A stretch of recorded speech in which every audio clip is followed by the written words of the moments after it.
Video, I want to talk to you about someone who's working a warehouse job and they managed to quit after 12 years through strategically saving and investing. Now, there's a lot of important career lessons we can learn from this. This person actually had been working, as I say, for 12 years, and this video has over 300,000 views because it has a lot of valuable life lessons, particularly for men or people who have careers in general.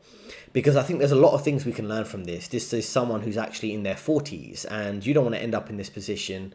A lot of people learning this, watching this in their 20s and 30s, so try to learn from his mistakes. Because there's a ton of career mistakes that are coming up, right?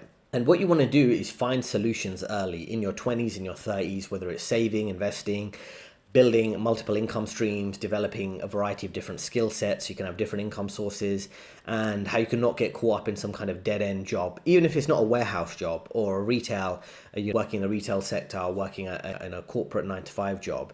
Let's learn from his experiences, because a lot of these experiences will help you avoid, as I say, ending up in a position where you're 40 and not necessarily in the best position financially.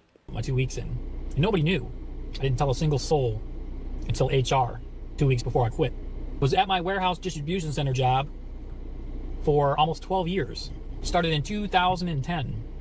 And at that time, that was a pretty good job. It was a good work environment, even though I was still loading trailers. What I was doing was I was in shipping department my entire 12 years. Loading trailers full of products to be sent out to stores. Well, about year 6 into it, I ended up staying in shipping, but I put in a driving position to get on a forklift. So my last 6 remaining years with the company, I was a forklift operator in shipping department. So there's a very small clip there. I'm going to give you more detail as we go through it. So firstly, he spent about 12 years, as I say, working in a warehouse job. And if you spend 12 years in a relatively low-paying, low-skilled job, it really does raise questions about yourself. Did you not figure that out after 1 to 2 years, that you need to develop and maybe learn some skills and pivot into more skilled work that maybe was less manual labor and a bit more easier to do over the longer term? I know people who have worked in the retail sector, worked in fast food places, but they did a coding boot camp where they taught themselves how to code, build up a portfolio, a LinkedIn profile. And I've helped some of my clients like this, and they managed to shift on towards working in the tech sector and getting a much higher salary, maybe working remotely, working abroad, having an easier kind of coding job compared to kind of the toil of doing some of the more manual jobs like warehouse work. So if you are in one of those jobs, really think about pivoting your career early rather than late and just working for 12 years and then saving up and trying to retire after that. And then also, he mentioned you're becoming a forklift driver, and the forklift driver moving from a warehouse shelf stacker to a forklift driver, that's building a small skill set, but a small different skill set, but there's many other changes he could have made there, right? So if you're going from that to forklift driving, I know there's many people in America who are familiar with the term CDL, which is like having a CDL license, which means you can, essentially be a truck driver, right? And get paid quite well compared to a lot of other jobs, riding trucks full of supplies and goods and things like that to local cities and from the docks to the city. So why did he not pursue that further? So my first piece of advice from this is make sure you're developing your skills in a way that makes your life easier and more easy to manage, and also puts you in a position where you can accelerate that process of retiring early if that is your end goal. A heavy decline when management started changing, when HR started changing, and the company got bought out by another company. Now, the job was still secured, more or less, regardless. This company's been around since the early 1900s, so it's not going anywhere anytime soon. However, I quickly realized that the new management didn't give a shit about the team members and didn't give a shit about anything about kissing ass to corporate, which, that should be relatively common sense about any job, right? But it's kind of, not easy to wrap your head around when this job you've had for so long was a good job, right? It was a good job. It's not like I was going into a shitty job to begin with, where it was a toxic work environment. For half my time there, it was a good job.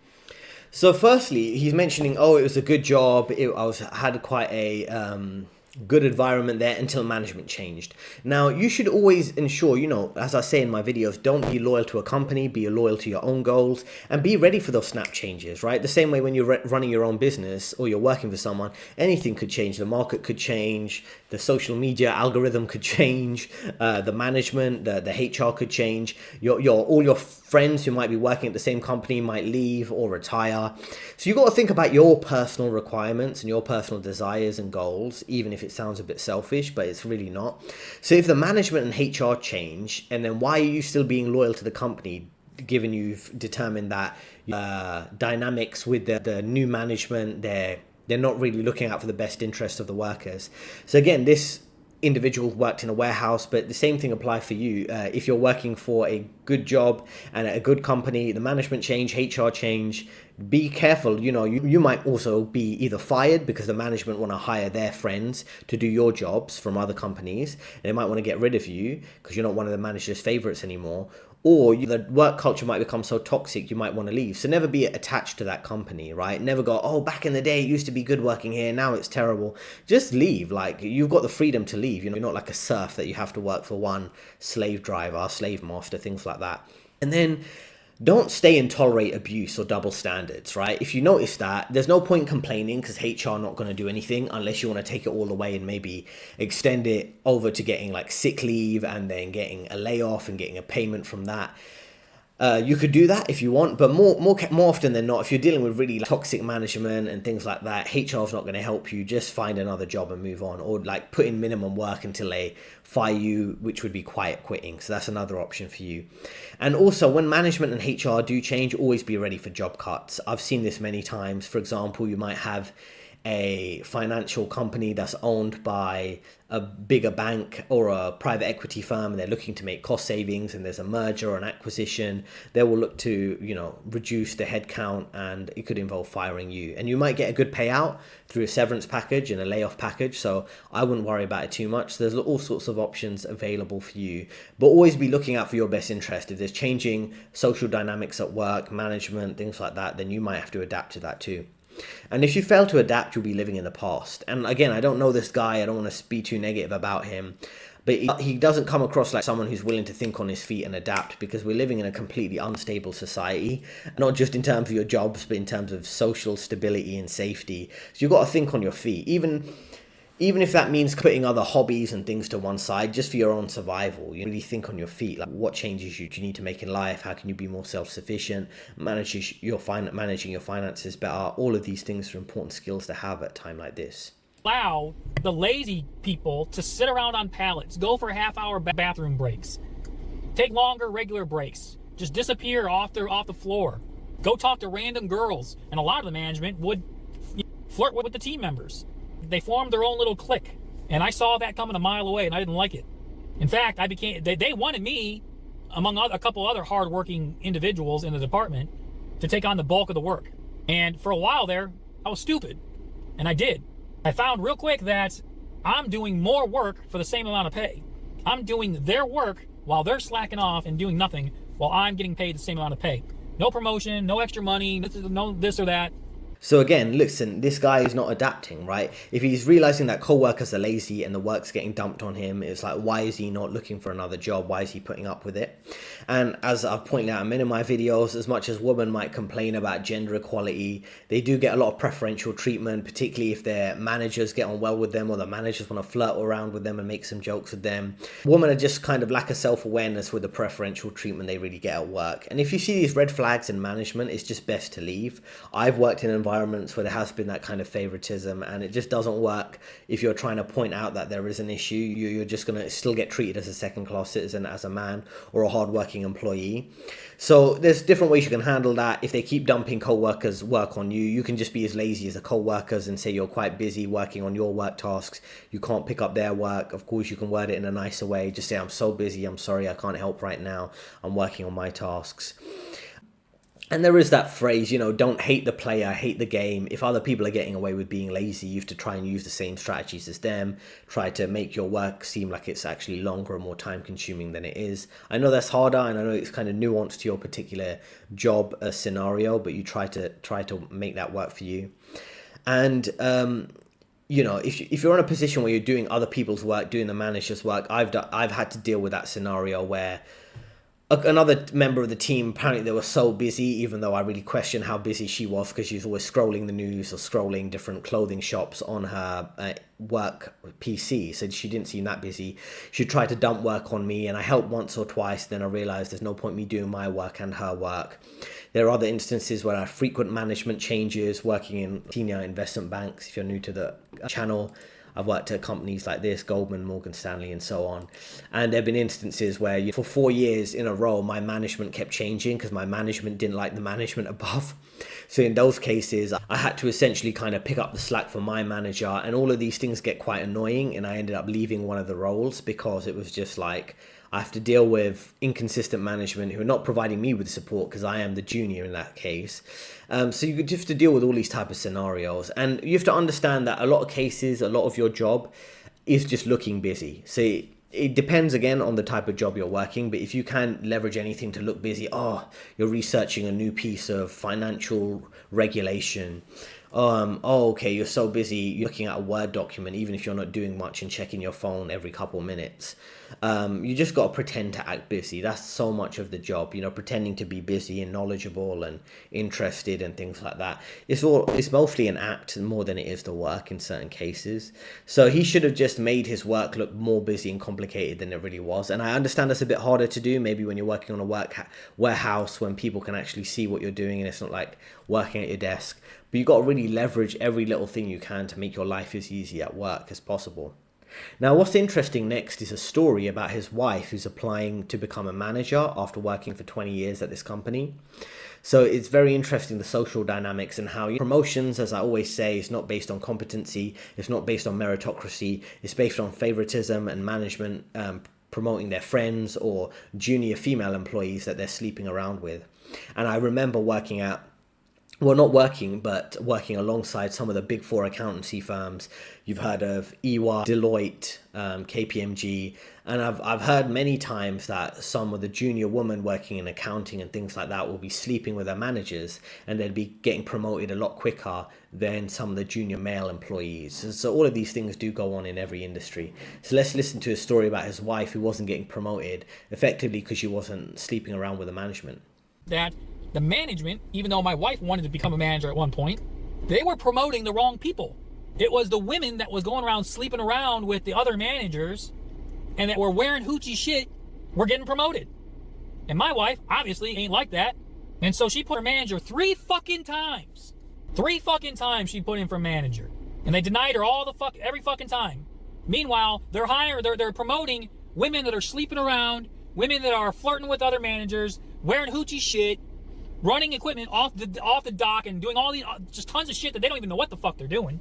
But somebody who dedicated 20 fucking years to your company with a squeaky clean record, who's been in all the other departments, every other fucking department. She knew the work of every other fucking department.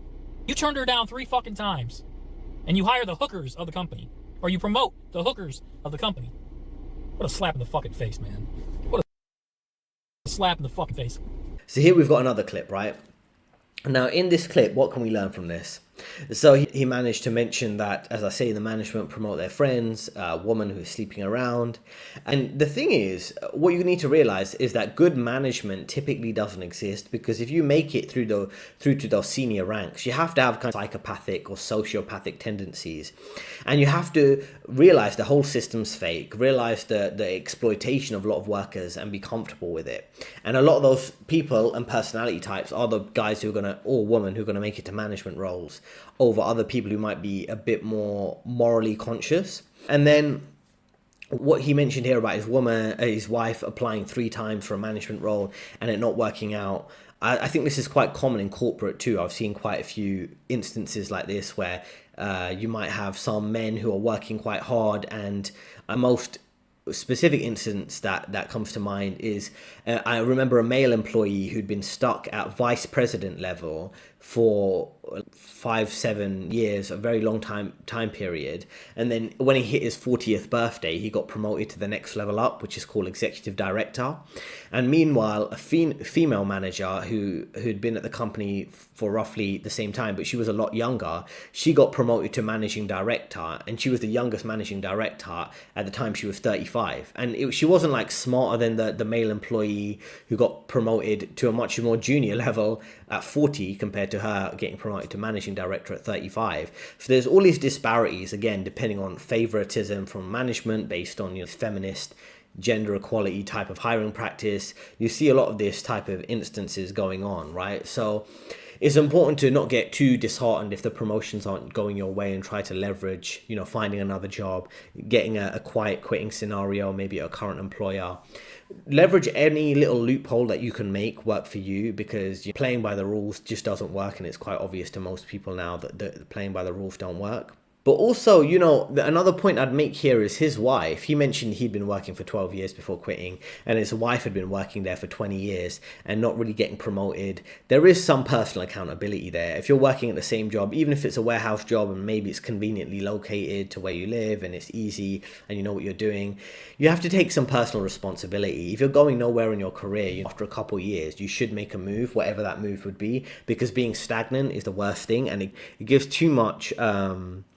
It gives too much leverage to your employer to kind of use you and underpay you and not keep your pay in line with market, and think you're just a useless or a useful stooge just to kind of stick around and do all the grunt work and the hard work, while people who maybe play the game or move over between multiple different companies can get promoted a lot quicker than you will.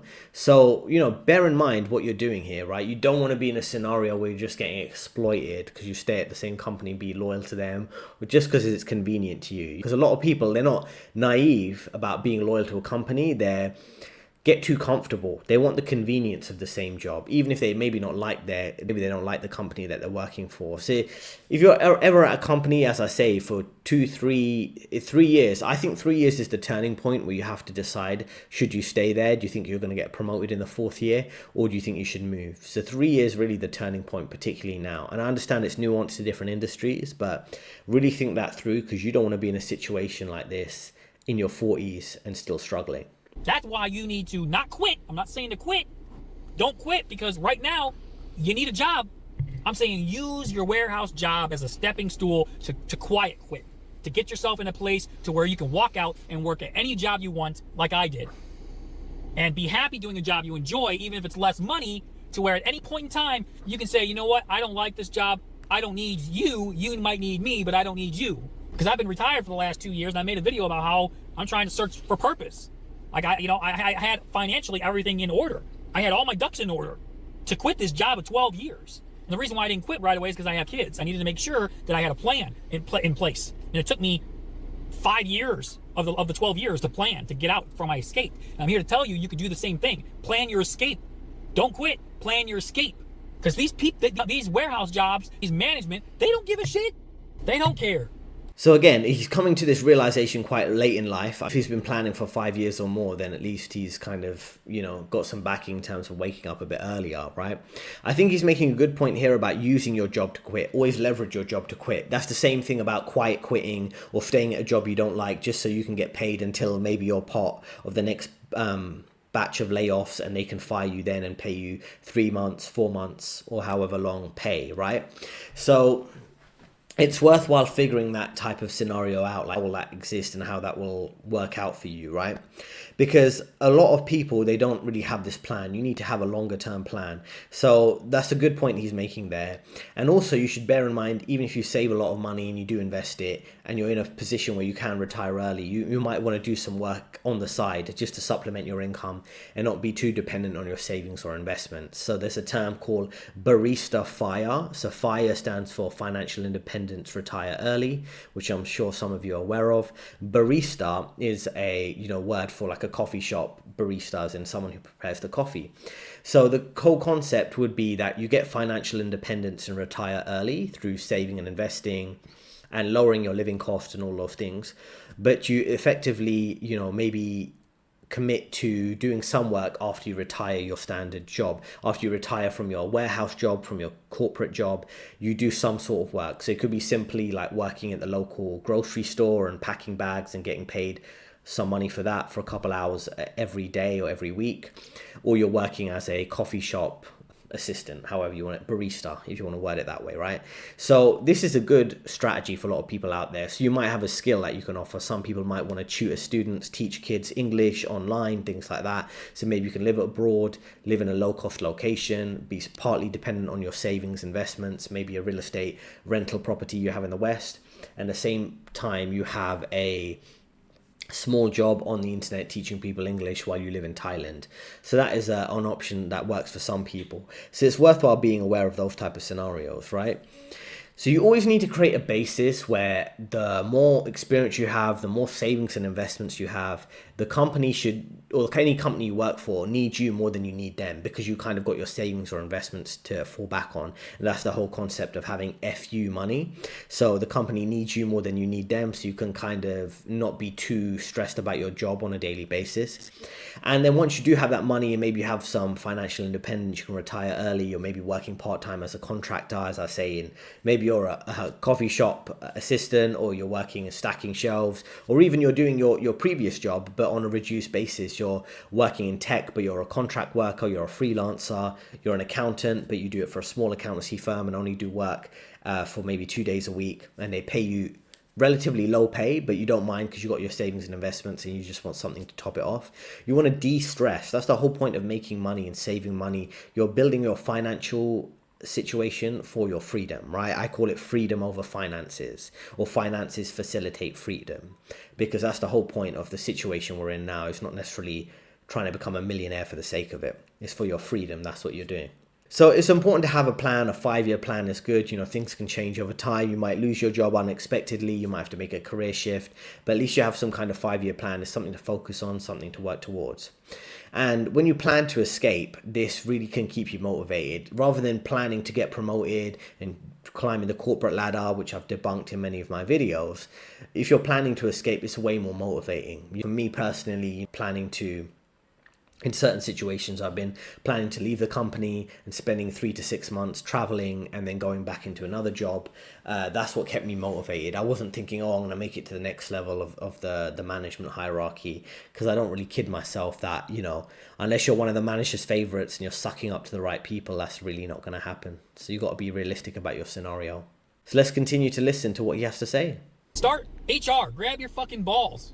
Start paying attention to the ones that are depressed and angry, because the ones that are depressed and angry are most likely the ones that give a shit about your company. The ones that are just laughing it off and chit-chatting and bullshit, they don't give a fuck about your company. They don't give a fuck about work. It's the ones that become bitter in the job that you need to be paying attention to. And it's crazy because that's what they want. That's what these companies want, is for you to become bitter. So you walk out, so you quit. They don't want somebody who's been there 10 years, 20 years, 30 years. They want you out. See, what he's saying here is like kind of naive, right? If he thinks that HR and management are going to care about the depressed worker, the angry worker, he doesn't seem to get that these companies see you as a disposable unit. You're a line item, an expense cost as an employee. They don't care what's going on in your personal life. They're not going to show up to your marriage or your funeral or anything like that, right? They don't care. The managers will be laughing at him behind his back if he looks like he's kind of stressed at the job. They don't care. They're living a good life. They might be sleeping around with the female co-workers. They think he's the loser because he's not playing the game. Maybe he's not sucking up to management. He's not focusing on exploiting other people and doing less work. It's up to you. If you want to play the game, then you're going to reap some of the benefits. But if you're going to be like this good-hearted, martyr, starving artist type of employee who's going to work hard and think you're doing the right thing, it's just not going to work out for you. This system is a scam, and that's why it rewards scam artists. So I'll repeat that again. This system is a scam and it rewards scam artists. So if you're not a scam artist, you're not trying to benefit from this scam system by being a scam artist yourself, you're just going to suffer. You're going to get more and more miserable. You're working hard. You're not getting paid enough. and other people are getting preferential treatment. You should just play along and be a scam artist. That's the only way to survive. And what you mentioned here is quite good. You don't quit, stay until you get a layoff. If you've been working at a company for many years, they might give you a large layoff. Look into your job contract and see how much they typically would pay. Like, is it 1 month for every year you've worked there in terms of a layoff package? Would they give you any extra money? Could you exploit it by going off sick or saying the company is creating too much stress and impacting your health? So there's all sorts of loopholes you can exploit too. The same way the company's exploiting you, you can exploit them. I'm in my 40s now, and I'm starting to realize late that you should never count on one single job. Never count on one single job for your finances, for any kind of security, because there's no such thing as job security. Always be upping your skills. Always be maybe even looking into a trade, looking into bettering yourself, and planning your escape. If you work in some kind of dead-end job, warehouse job, factory, they're all the same. Fucking everybody wants a job with a pension. Well, pensions are long dead and gone almost, and everything's just a 401k now. So what can we learn from this guy here, right? So firstly, he's mentioning that, developing skills. I do find it a bit shocking that he's in his 40s and it seems like he's coming to this realization way too late. Of course, you need to develop a wide skill set, as I mentioned at the start, particularly if you're working a kind of dead-end warehouse or 9-to-5 job where it's no specific skills that you're developing. And then also no job security. Of course, everyone should develop multiple skills so you can have multiple income sources. And you need to plan, and something I provide through my career coaching service, there is a link in description if you want to speak with me directly, is try to build that career roadmap for yourself so you're not stuck in this position when you're in your 40s and maybe not in the best financial position. It's all about planning ahead as best you can and planning your escape, because as I say, the goal isn't climbing the corporate ladder, it's not getting a promotion, it's not falling into the standard middle class traps of buying a big house, getting stuck in a dead-end wedding, the marriage, the mortgage, middle management, the triple M's I tend to focus on. You need to kind of avoid those scenarios, or you're in those scenarios to the extent that it benefits you. Like if you're in middle management and you plan on retiring early, maybe save as much money as you can and then drop out rather than try to claim to senior management. If you have a mortgage, maybe it's on a property that you can rent out when you leave the West. If you're in a marriage, make sure it's working out for you. You're not stuck in a divorce or a divorce settlement where you're going to get graped for all your money. So you've got to really think about these things carefully. So as I say, you can reach out to me, link in description, for like some useful career advice so you don't end up like this in your 40s. There's a couple other key important points I want to flag about this video, right? Firstly, there's no corporate loyalty, so you'll typically be underpaid and overworked unless you move through strategically with the advice of someone like me. If you're going to quit a job, don't tell anyone about your quitting. Of course, he mentioned he just told HR on the day he was handing in his notice and he had 2 weeks notice. If you tell any one of your co-workers, they're prone to gossip. People have nothing to talk about all day. If they're not gossiping about their own personal life, they'll be gossiping about your personal life or your strategy, and it could really completely F up and ruin your strategy of like doing less work until you get fired or planning to leave a company. And then soon enough, a manager will hear through the gossiping grapevine that you want to retire or you want to leave early, and then that'll impact your ability. They might end up firing you if they end up hearing some of these rumors. And then there's no point getting paid the same and doing the management work for no raises. That's why you benefit from being a lazy worker. As much as it might sound counterintuitive that, you should be working hard if you want to succeed. No, being the lazy worker in many cases is the best option, of being the average worker. That's why when you start a job, you might want to impress them and do loads of good quality work, and then they'll put high pressure demands on you. Always start slow when you start a job. Figure out how average everyone else is and then operate at that average level. Don't start off with a super high performance and then try to maintain it for 3, 4, 5 years, 5 decades, things like that. That's completely ridiculous. You'll burn out, you'll have a mental breakdown. Most people are doing average work. Figure out what the average is for the company. Figure out the pace of work at the company. They're working at a slow pace, you work at a slow pace. They're working at average pace, that you do the same. And then on occasion, they'll be working at fast pace, then you pick up the pace then. No point going in all guns blazing, trying to do the best thing every day, right? Always operate about 50% output if you can.